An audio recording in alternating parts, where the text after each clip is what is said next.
Yo, Michelle, what's up? Appreciate you doing this with me today. Thank you for As one having of me. the first episodes. I guess this is the first recorded episode of the Undeterred members podcast, which I was like, man, it'd be really cool to have a podcast that's not just me or I my first idea was I don't want to say random, but successful entrepreneurs, right? Like I'll go find the people. And I was like, man, it's kind of cool to Yeah. have the stories of our members. That way I feel like we're all getting to know each other more, and I feel like that's gonna make the community even more valuable. So appreciate you coming on. Yeah, absolutely. I'm excited to be here too. I love doing these things. So for those of the people that don't know, maybe explain a little bit about kind of what your business is, and then we'll get into the rest, kind of what you do business wise. Yeah, so there's a couple different things. So, one, I'm a business coach for mompreneurs, so moms who are trying to grow businesses. Um, the way that we do that is I do one-on-one coaching with them. Or I have like a monthly membership that they can join, which has group coaching access to me as well as like group trainings with some experts that hop in as well. And then I also have a free group. So the free group is really cool. We do weekly coffee chats. I actually had one right before hopping into this one with you, and those are a lot of fun. And we do our games. So we do like mompreneur games every single month, and people like win really cool prizes. And it's just a lot of fun. Like there's a lot of cool stuff in there. And so you have 4 kids, right? Yes, yes, which I'm hoping you're not hearing because they're fussing right now. But What are the ages again?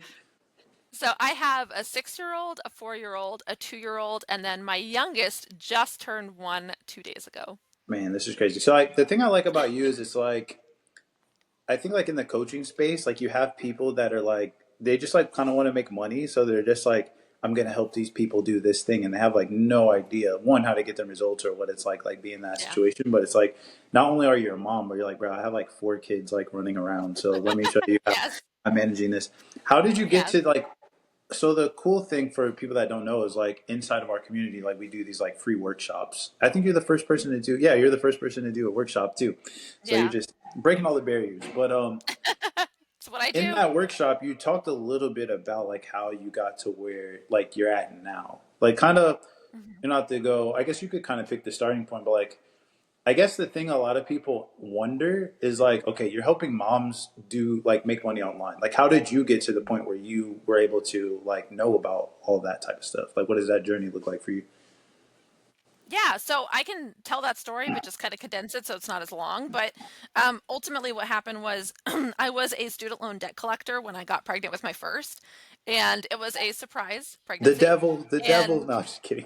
yeah, right, pretty much. And I was like, okay, I don't want to do this forever. I'd been doing it for 2 years, and I was like, I do not want to keep doing this forever. How did you end up As doing you can that? imagine. I've never met anyone that does that. It does that. How did you get into that? Well, so it's not even like I was just a debt collector. Like I collected debts for the federal government for student loans. Like it was crazy. And I just applied to a job. Like I was just looking for big like jobs that paid at least like 20 bucks an hour. And keep in mind this was like 6 years ago, so that was like a decent, it's not like it is now. And But you were already um married at this time. no, I was not. And I Okay. was not saved either, so it's not something I advocate anymore. But no, I was not married. Okay. Uh And so we were living together though. So we were living together and I started working with this company. I was trying to find different jobs that I could do and it was actually my first full-time job that I found. And so I found this full-time job. And so I went ahead and got into it and they're like you're going to be collecting debt. And I'm like, "Hey, you're paying me, it's like my first office job, so like I'll do whatever the heck you want me to do." And ended up like they're like, "Oh, this is also on like a Department of Education contract." So like literally I got interviewed by an FBI agent. Oh I my had to do like gosh. fingerprinting. Like yeah, it was really intimidating. I had to get like cuz I had to get security clearance to be able to like see all the stuff. So they like took me through that whole process, which took forever. But like they do the training while you're doing that cuz like it takes time to get, the clearance. So they put you on training. So like I was being trained at the same time that was happening. So it was actually sales training, which is kind of weird. It was sales training, it was cybersecurity training, right? Because now you're like on a government contract. It was training to like learn about how debts work and how the different programs work. So we Oh wow. went through all this different training. Yeah, while we were going through that process. And then once you get cleared, like once you do the interview with the FBI, your fingerprints are cleared, do all that stuff, then they basically stamp you with the approval and you go out on the board. So And nobody, if you work with Michelle, you better give her money on time. She knows how to go collect yes, that. I know how to get people to pay. But actually it's funny because I wasn't expecting to like talk about, collecting debts on this call, but um I ended up being known as like the sweet talker. They called me the sweet talker on the phone because people would call in obviously irate that now they have, all this money. And one thing that people don't realize is when your loans go into default, they automatically add on a 25% collection charge to it. Oh So wow. if you have, yeah, if you're like owing $100,000 in debt, right, then just going into collections alone bumps it to 125,000. And so people would hear the number that they owe and be like, I don't owe that much money. That's bullshit. Like 10 years ago, I signed up for like a Yeah. $6,000 loan. It's like, well, you didn't pay on it for 6 years and now it's in collection. So what did you expect? But they called me the sweet talker because I had a very calm and collected voice, and I would talk to them and I would explain like, oh man, like you've been done wrong. Like you just like need help and we're here to help you out with this and get you out of default, and that's why we're going to do this income-based program, like all of this stuff, Oh, that's right? cool. And so they actually like people loved me. I had so many accounts that they were like, I refuse to speak with anybody else besides Michelle. So I just like was known as like the sweet talker, which was kind of funny. But then I got pregnant and I had a lot of health issues with that pregnancy, and the company, quite frankly, was doing a lot of harassment based on my pregnancy. So much so that my doctors actually told me to report them to the state. Oh wow. Um, but I didn't because I was super overwhelmed and I was like constantly sick, right? I had a lot of different issues that were going on, and I was like, I don't need like extra bullshit. And also like to report them to the state, I had to like go in person to this place and they were like only open during work hours and I'm like already in enough trouble with it. Was just a whole big thing.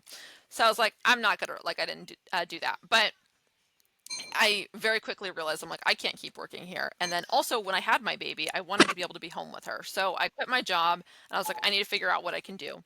And so I Before ended up like before all the this, typical, before all this yeah. happened, did you have like an entrepreneurial like maybe not mindset but like desire, or were you, or did No, that happen? Okay.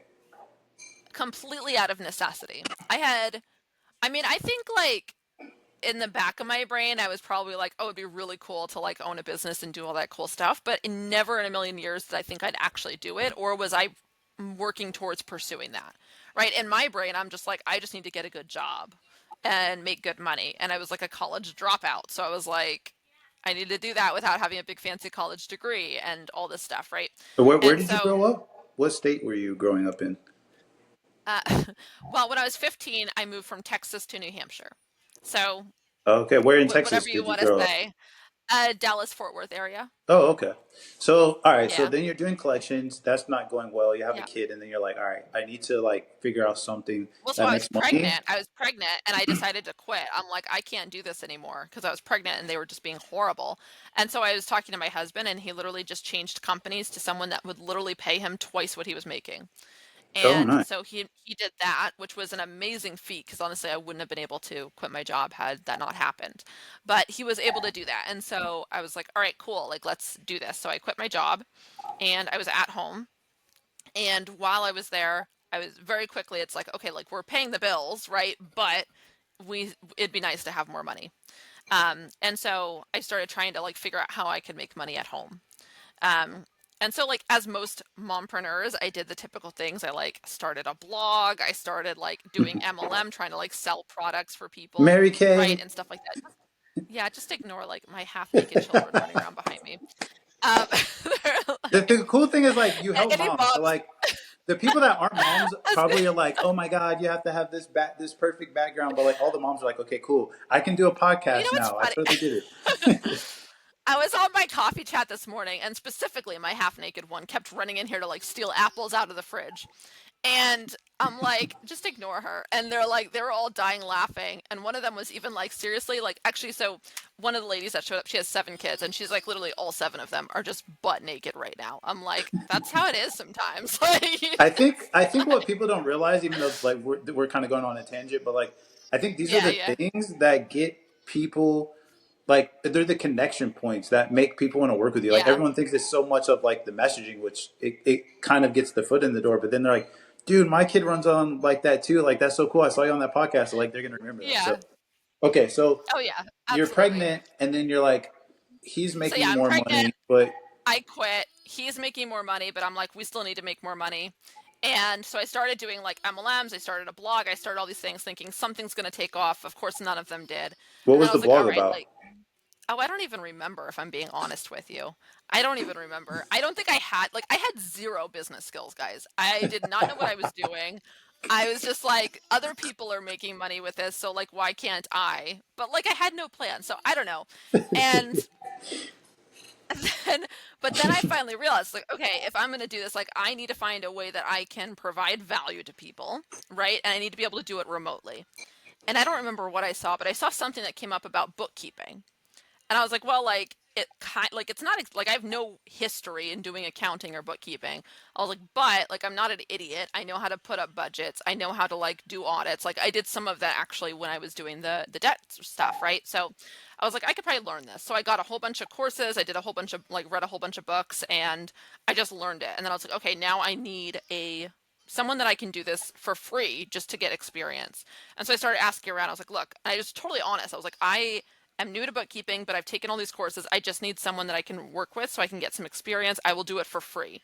And so I found this contractor.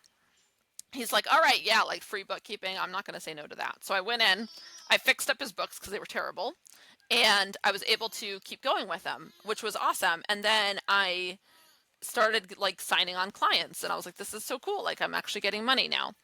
Um, but I really did not like bookkeeping, like at all. And it felt like a drain to be doing it every single day. And so I So didn't really want to do it. at this point, like you just have the one kid Oh, I've still? had my child. Yes, I have the Okay. one child. I've got clients now, and all my kids happened pretty quick. In like 6 years, I had 4 kids, so they were all pretty quickly. But I would say I had her. I was doing this. I did it for about a year or so, and then I got pregnant with my second child. And I was like, I'm gonna have 2 kids, and I already don't like this. Like I was already feeling really burnt out. So I decided I need to hire people so that they can do the bookkeeping and I can just manage. All Because right, I like got a I question. like just I got a managing. question for you out of curiosity, but Yes. also because I feel like this is just like real, like that Yeah. maybe people don't hear at that much. Hmm. I think like I'm just gonna talk and maybe the question will come out. But I think a lot of people like they have kids and the Yeah. kids stop them from doing the traveling, the business, the things they want to do, right? So you Hmm. have one kid and then you're like trying to do a business and it's like Hmm. it's working, but it's not like you're rich or doing anything crazy. And then Yeah. like you have another one.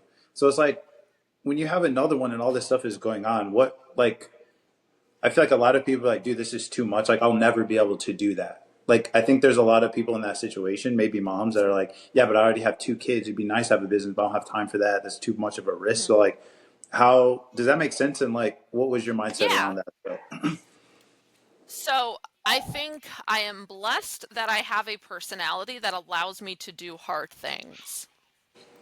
I am not the type of person that says this is challenging, so I need to give up.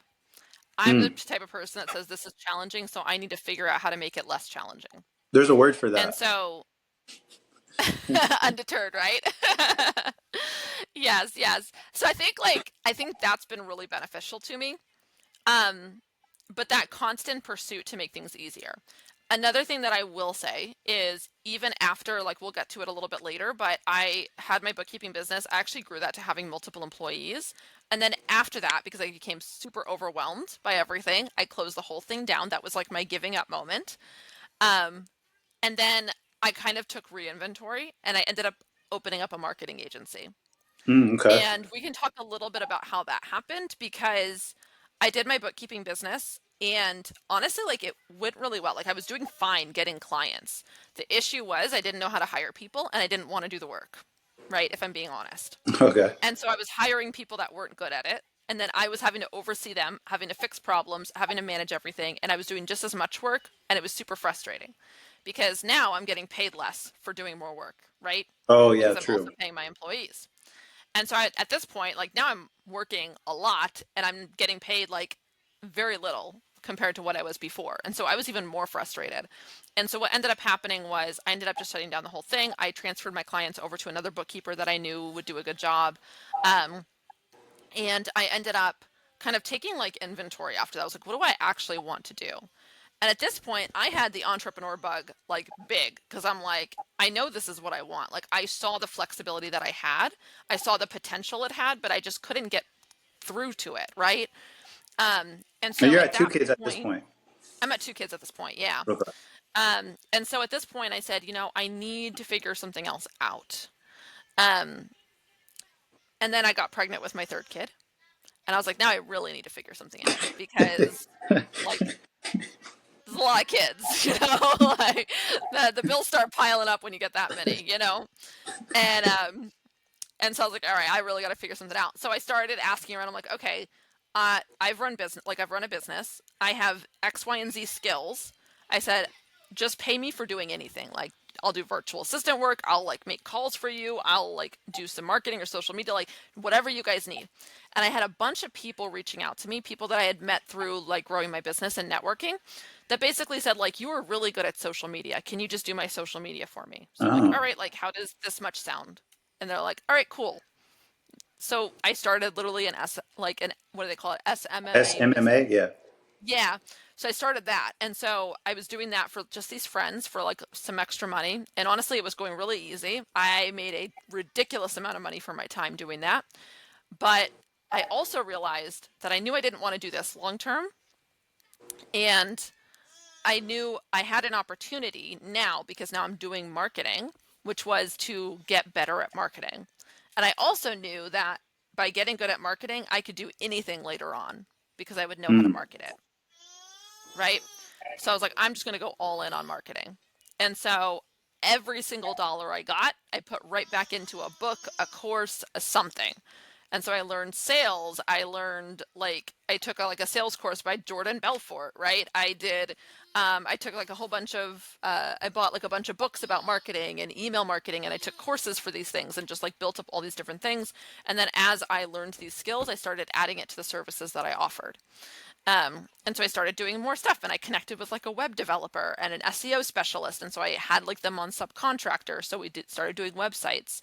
And so we started, most of our stuff was actually websites, which was kind of funny, but I didn't even do websites. So I did like all the social media management. She did the websites, and then the random like one-off email marketing gig we'd get. Um, but here's the thing, all of it was brand awareness. It wasn't direct marketing, right?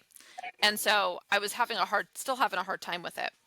And ultimately what ended up happening was, again, the SEO specialist, the web developer, these were people that just didn't have it in their capacity to do the level of work that I would have wanted done. And so because of that, I started getting overwhelmed. We had the third child, who actually she's a medically complex child, so she's got a lot of things going on with her, so that was also really challenging. And then when I was 4 months postpartum, right when the medical stuff started happening, I got pregnant with our fourth child, which was also Goodness. super unexpected. And there's a whole story behind that, which I'm happy to go into, but it's a it's a testimony to God, that whole story. It's absolutely incredible, but I don't know if you want to go into that or not. Yeah, But I was share it pregnant. with us. Share it with us. Yeah, so I mean, it's a little bit of a longer story, which is I think why I'm kind of like, I don't know if you want me to go into that. But basically, what happened was after I had my third child, about I would say 4 months into it, I literally woke up one morning. 4 months She had, after your third child was born. yes, so she was four Okay. months old. It was 4 months postpartum, right? And so I don't know if you're aware because you're a guy and you guys don't have any kids, but after you give birth, it takes a while for your period to come back, right? And so during that time period, it's like until you ovulate, you can't get pregnant again. right? But you ovulate before that period. So it is not advisable to use that as birth control. And we did not. But after having her, I was like, I do not want to have kids. So like we had kind of like two layers of birth control being used, right? To make sure that that was not going to happen again. And about 4 months postpartum, we woke, like literally, I woke up. My breast milk was completely gone. Like just, I don't know what the hell happened. Just woke up the next morning and it was gone. And she had eczema literally from head to toe, just scales, like oozing pussy scales. And I was like, what is Wow. going on? I'm like, I have no way to feed this child who's hungry. And I don't know what's going on. So I was, of course, like completely frantic.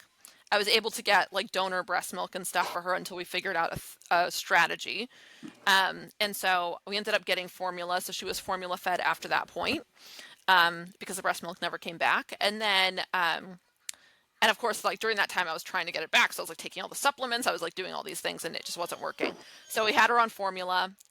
We ended up going back because at first we were like, what's going on with the child? We didn't even realize it was eczema at first, right? It was like the thought was maybe it's cradle cap that's just extended beyond. So we tried cradle cap lotions. That didn't work. And then she's like, okay, it's got to be eczema then. So then we tried eczema and that one finally worked. And we actually needed adult grade eczema because the baby She, stuff, like the weaker stuff, didn't work.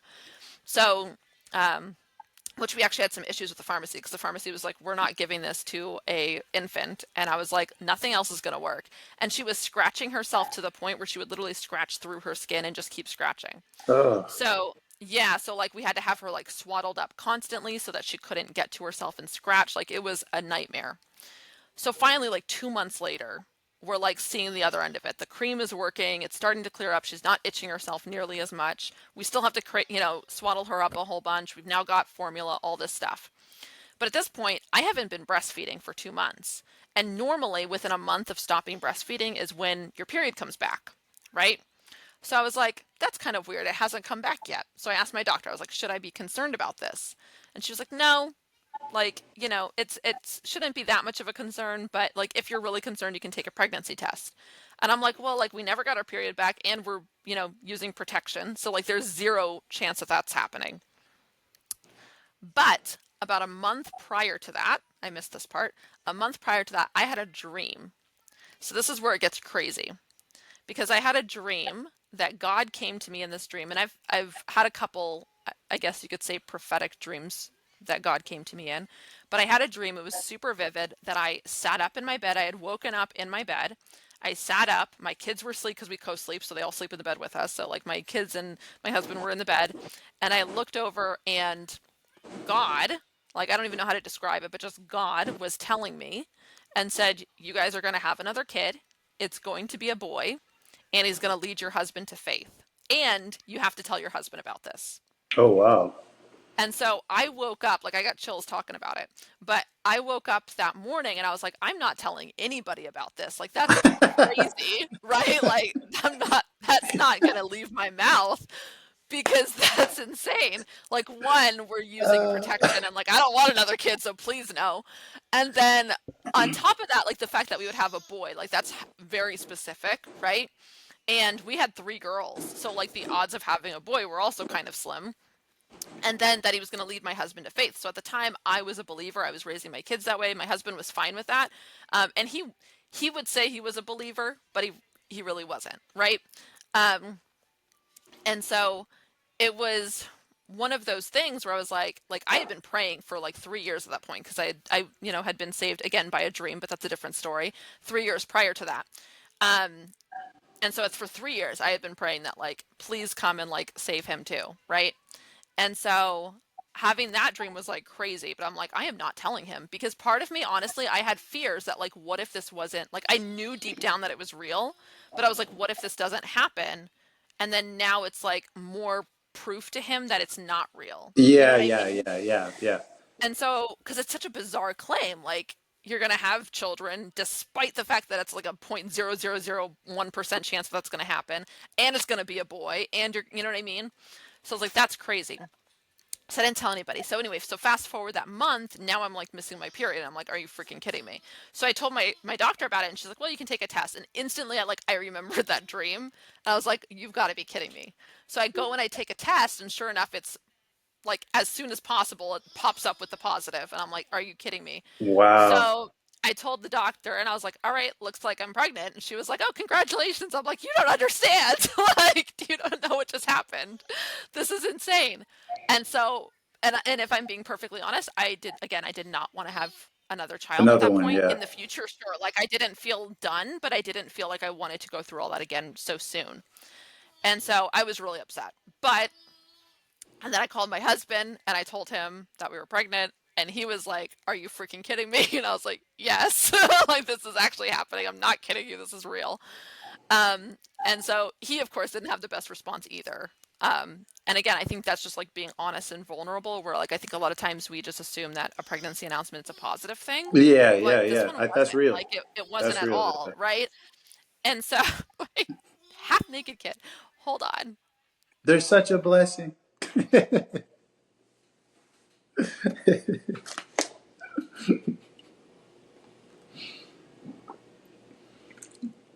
Oh my gosh. This is great. Sorry about that. So, yes, God blesses us in funny ways, right? He's like, here's half naked children. No. And so I was like, okay, what do we do with this?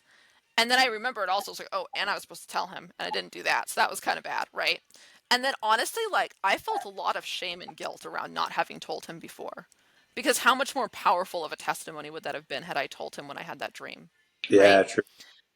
Um, and so I felt a lot of shame and guilt that like I didn't follow what I was instructed to do. But I ended up telling him finally, I was like, hey, I had this dream. And he's like, that sounds absolutely crazy. And I'm like, I know, but that's what happened. And now we're pregnant and you're in this with me. So let's figure this out. And so we kind of started to be like, all right, like let's do this. And so I told him like the whole dream. I was like, this is everything that was said in it was that it was going to be a boy and it was going to lead you to faith. And he's like, okay, whatever. So I went Okay, in, whatever. yeah, pretty much. So I went into the we scheduled like our first appointment with the midwife and everything. And of course, because I hadn't had a previous period, they didn't know how far along I was. So they're like, well, let's get you in for a dating ultrasound to find out how far along you are. So I go in. Turns out I was 12 weeks pregnant already. So at that point, I was pregnant the moment my milk dried up, Oh before the wow. dream had even happened. So I think that's also a really powerful part of the testimony, because it tells us that sometimes like God works way before we think he does, Yeah. you know? Um and so that was part of also what was like really crazy to me.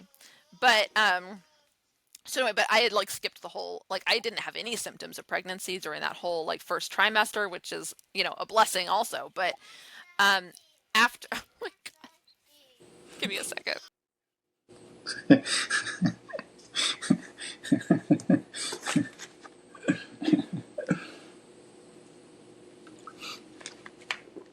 Oh. Sorry. She wanted water.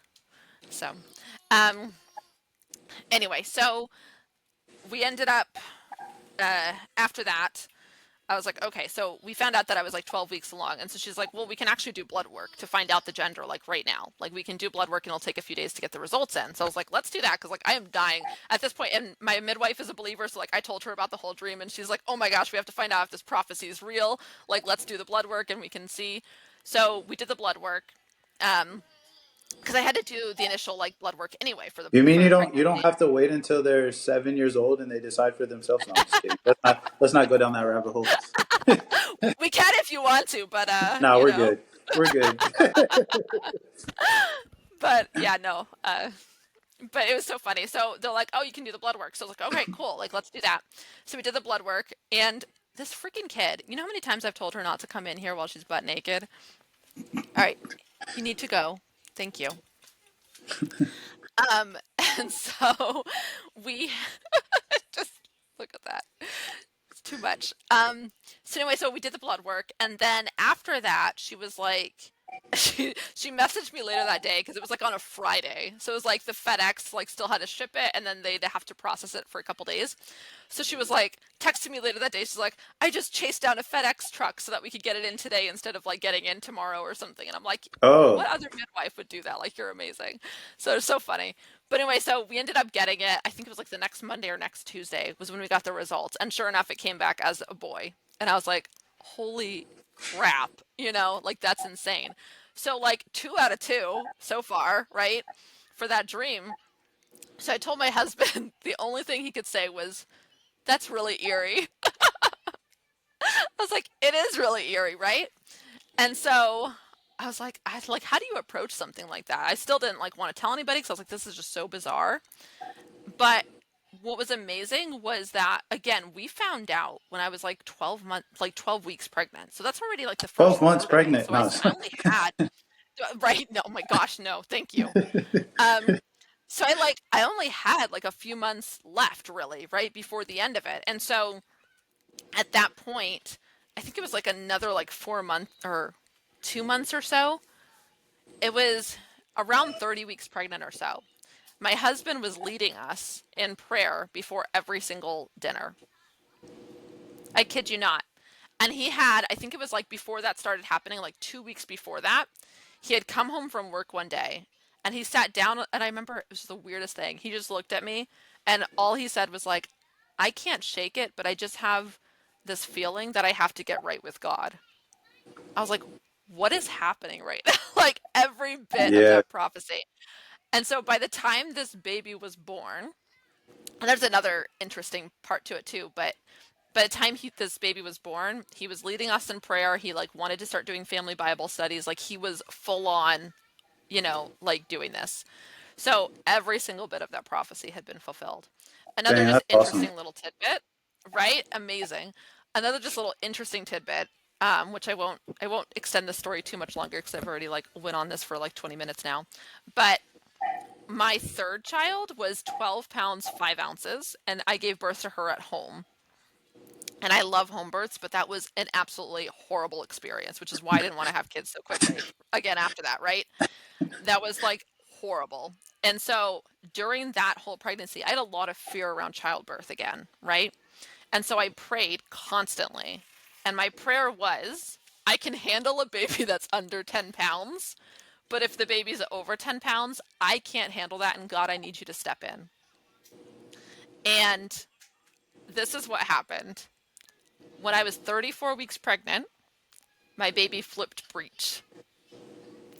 And I was so upset and distraught because I'm like, I like, what do you do with that, right? Breech is when they're flipped the other way. They're not positioned to come out well, right? And so he was butt first, like butt down at this point.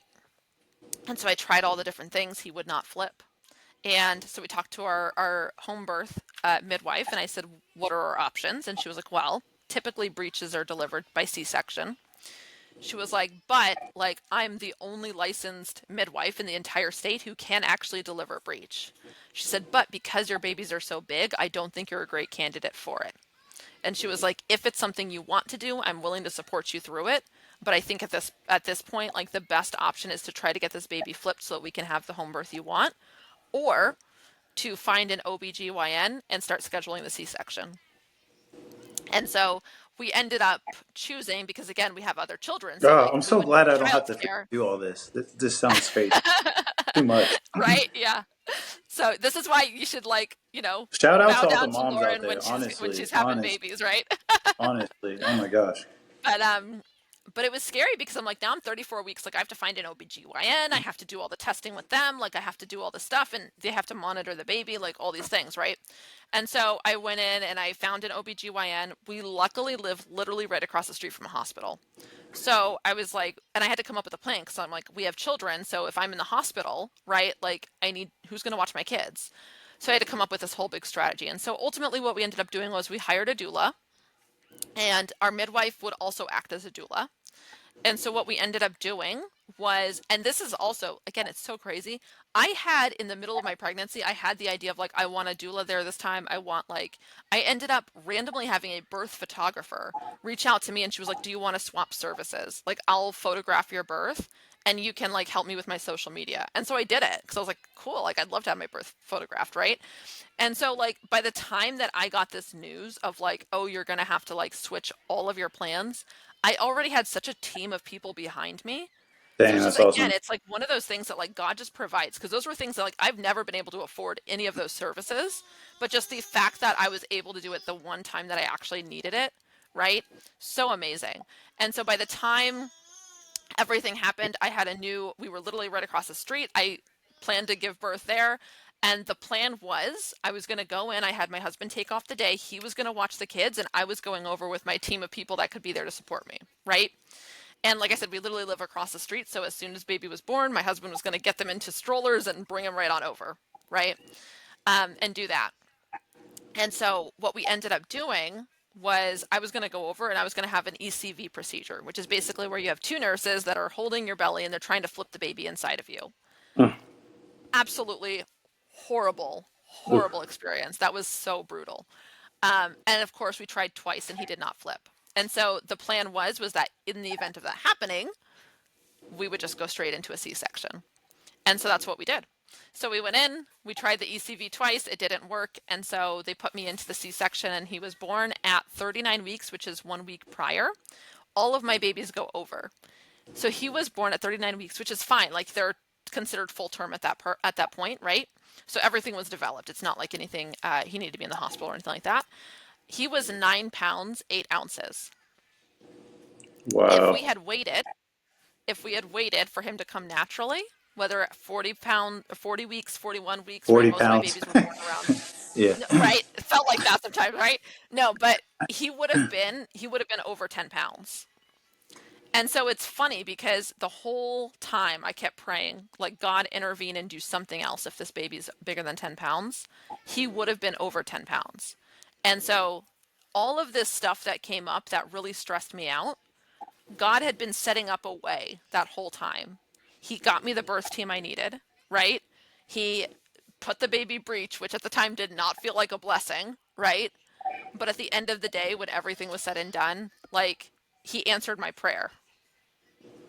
And that's just like the most incredible thing for me. So this whole podcast is going to be like all evangelical stuff, I guess. But I like that like, though, and I yeah, think whether you're Christian or a believer hmm, or religious or whatever you want to call it, I think like I would imagine if you're listening, if for anyone that's watching this, you're probably an entrepreneur, and I think like yeah, that's how business is. You know, what I mean, like hmm, sometimes stuff is just hitting the fan or it's not working, and you're like, bro, I'm having my fourth kid. I don't really want this, or like, yeah, or like this is what's happening in my business, yeah, and you feel like everything is falling apart, but like God somehow provides through the chaos and the madness hmm, in ways that we don't think will apply. So yes, I think that we never know. Maybe it's just that was for one person that needed to hear that story.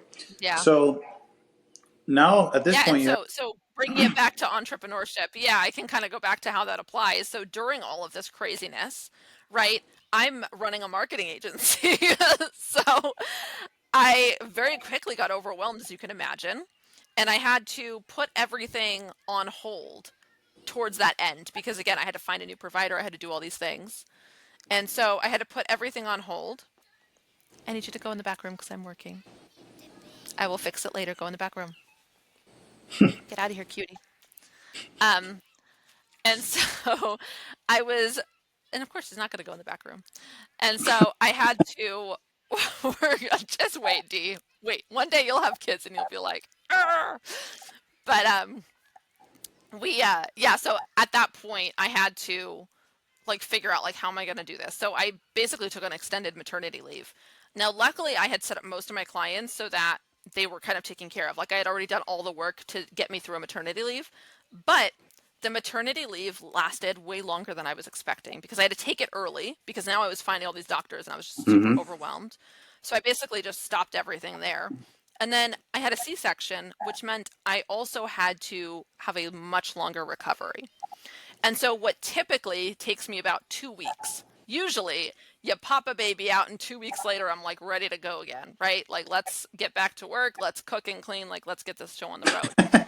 C-section is not the same. No, seriously, Let's like cook you and think I'm joking. clean. That is so like yeah, like let's let's, clean this place up. But a C-section is not the same way. Like a C-section, that's major abdominal surgery. So it took me at least a month to even start to feel Ah, somewhat normal. sheesh. And reasonably, it took me about like 2 to 3 months to actually. But I also had like spinal headaches because you get a spinal tap in your, in your spine and everything. So I had the headaches. I had all these other things going on too. But so it took me a long time. And so by the time all of that was done, honestly, my business was kind of dead because like I hadn't talked with anybody for like 3 months at that point, Yeah. you know? And so I was like, I need to now either rebuild traction or I need to pivot. And honestly, at that point, I was feeling really overwhelmed with my marketing agency.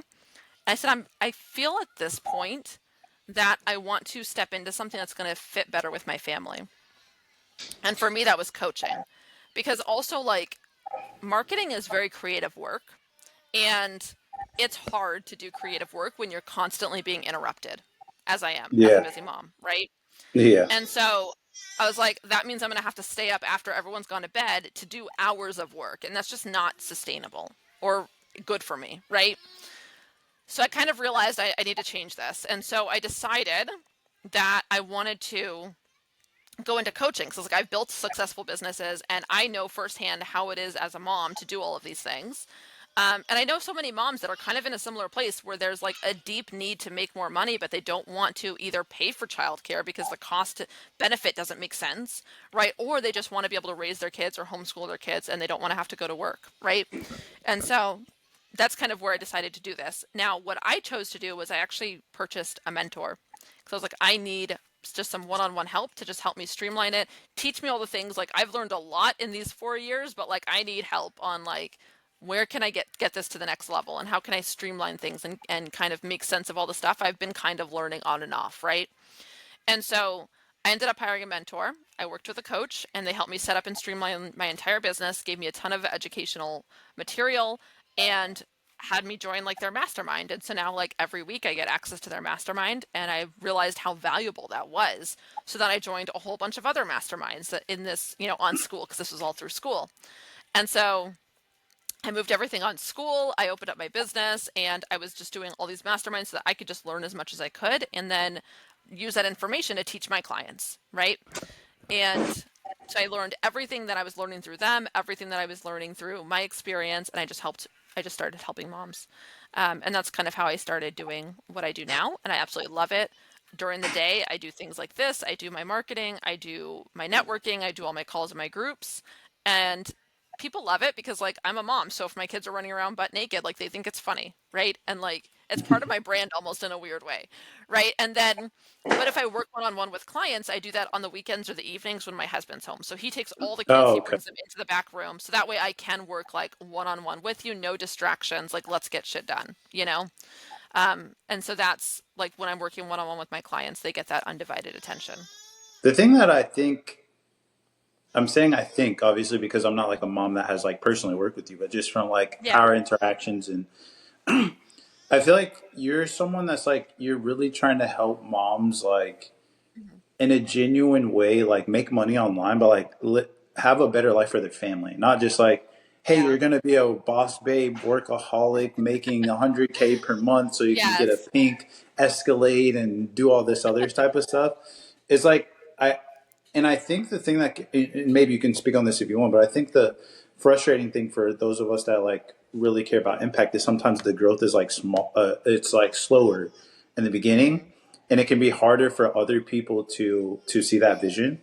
But I think like I really like the way that you're like building it, and I feel like it's like I like this analogy that Alex Ramosi had did where he was talking about like if you're building a skyscraper and someone else is building a home, and every day as you're building the skyscraper, you look out of the window and you're like, yeah, but they're almost done, they're almost done, they're almost done, and you're just comparing your journey. It's like, but they're not building what you build. Like just you building the foundation alone for a skyscraper is going to probably take maybe longer than it takes them to build the whole freaking house.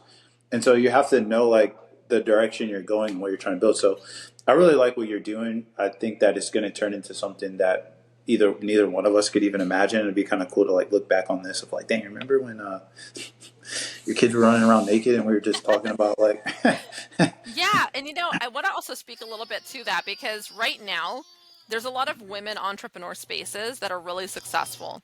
And but they're very full of that boss babe attitude. And like that's fine. If that's somebody's jam, that's fine. But like I have no desire to be this boss babe with a Lamborghini. Right? Like that's not my intention at all. I want to retire my husband so that he can be home with his kids and so he doesn't miss out on like their first words and he's not missing out on watching them take their first steps. And so that we can take vacations as a family when we want to, as many times as we want to, right? So like and my husband can join me in the business and we can like build something that we can employ our kids and teach them the skills that they need to have their own businesses and do what they want to do, right?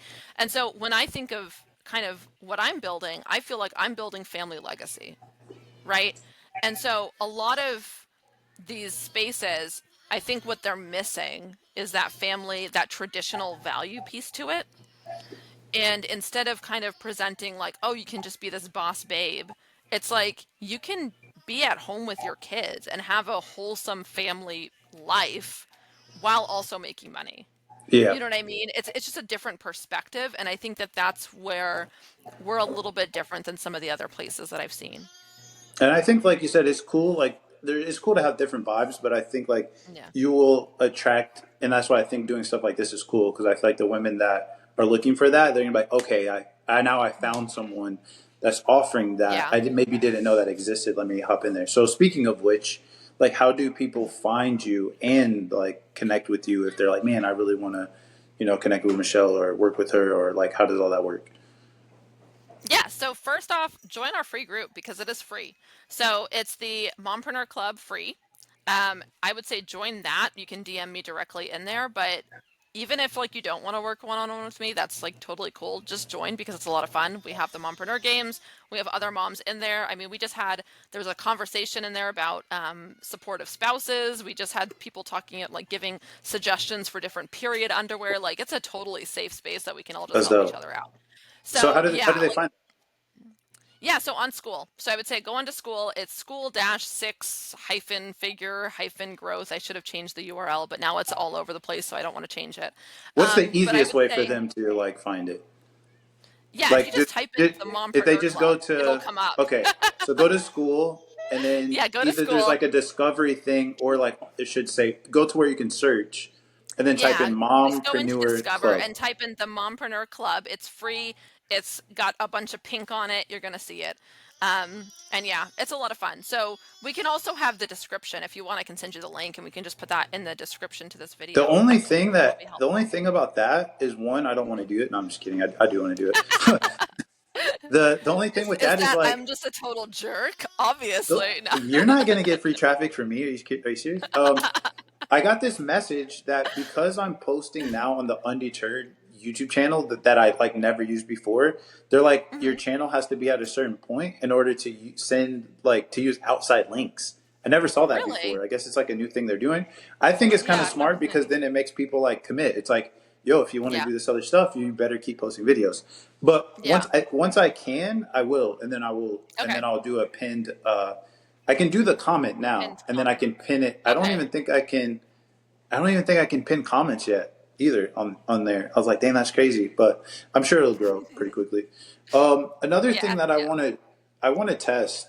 Maybe I won't do this like on all the episodes, but if it goes well, I kind of want to test it. So Hmm. like, the question I have is for the people that aren't watching this, or sorry, the people that aren't watching this, the people that are watching this that aren't in our community, or maybe even the people that are, like, what are some things that you like about it? Because some people might be like, okay, I've heard this, but like, what is Undeterred? Like, what is it?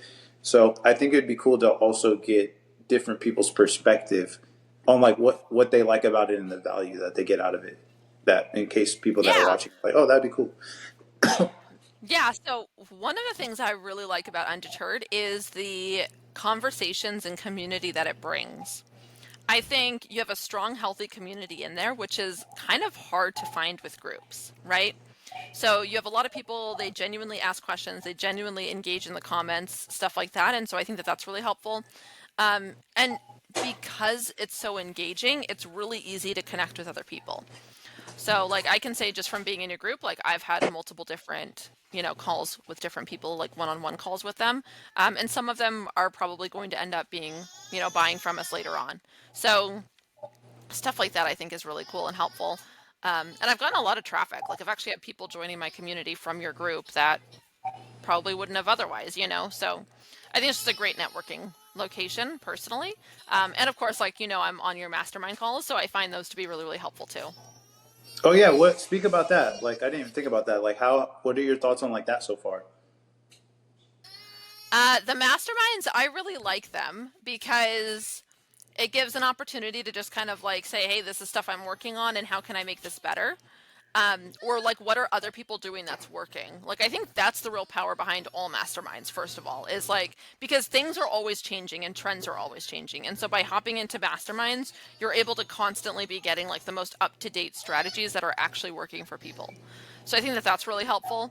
Um, and then also like as a coach myself on those calls, I end up helping a lot of people in them, right?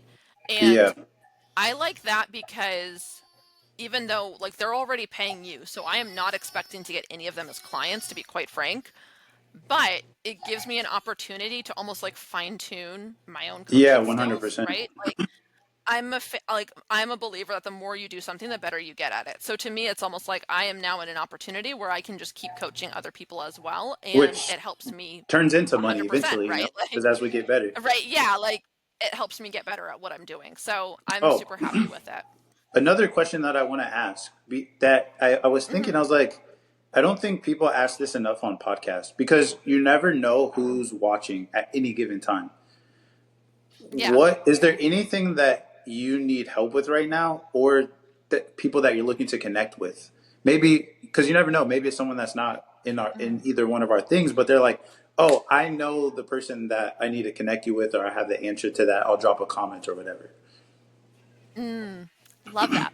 Um, I would say I'm always looking to be on more podcast shows. I love doing this stuff. So super happy to connect with anybody that has a podcast show that needs guests.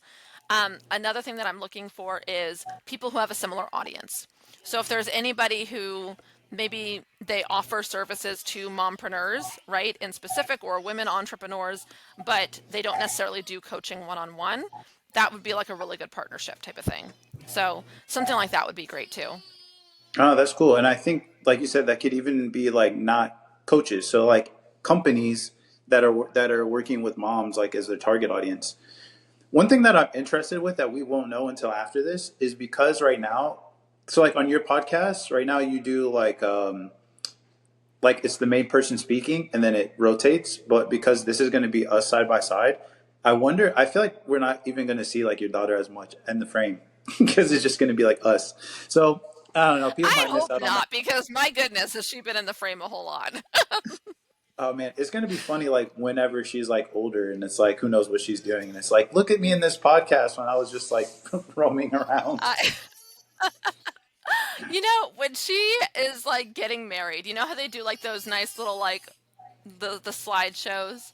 I'm gonna have a whole section of the slideshows of all the times she got in my frame while I was trying to Yes. work. If she's like running a business and then she's like complaining about the employees or something, like, wait, hold on one second. Let me do, show do you you this. remember? All the times you left the refrigerator open, you were throwing stuff around. Man, that's awesome.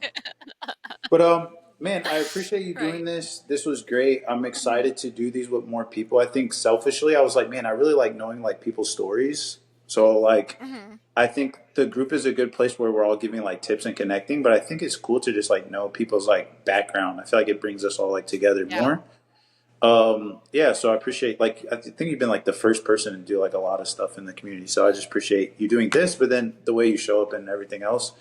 I really feel like at some point this year is going to be like a huge tipping point where just stuff like starts really taking off, like to where like I think it's like where like when you had like your fourth kid, it's like you weren't even imagining that. It's not even something you could even think of. Like if you would have sat down and Yeah. brainstormed things, I feel like that's something like that is going to happen. Where it's like, dang, I never imagined like that. Like I would have these opportunities that I have. So Hmm. Oh, absolutely. Absolutely. But Yeah, as I say, it's crazy to think that all of that was like a year ago having that child, and now like look at where we're at, you know? And I think the same thing is like that in business. It's like you're doing a breakthrough in your business with X, Y, and Z, whatever you're working on, and then you look back on it, it's like, oh my gosh, it's already been a year, and like look at all the growth we've had, you know? Yeah, And crazy. I think it's, yeah, I think a lot of times it's like easy to get caught up in the moment and not think about like this is just temporary, right? Everything's temporary, the good and the bad. And so just kind of like when it's good, really favor it. Like really sit and take a moment to like soak in how awesome this is. And when it's bad, just realize that, hey, you know what? This will be over pretty soon and then we can go back to getting good stuff again. So just keep So chucking true. along.